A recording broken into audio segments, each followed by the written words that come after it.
És una de les competicions més importants de l'any, ja que venen clubs de tot Catalunya i també de la resta d'Espanya i s'ha d'aprofitar, ja que en aquest any no tenim tantes oportunitats per anar a competir i ho hem de fer el màxim bé possible.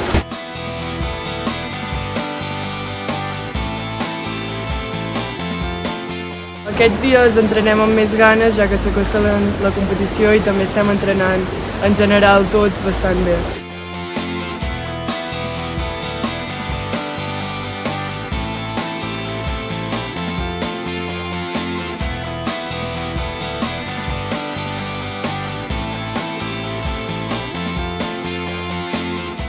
Tot l'equip estem motivats per anar a la competició i les sensacions són bones i de fer-ho el millor possible, ja que estem preparats.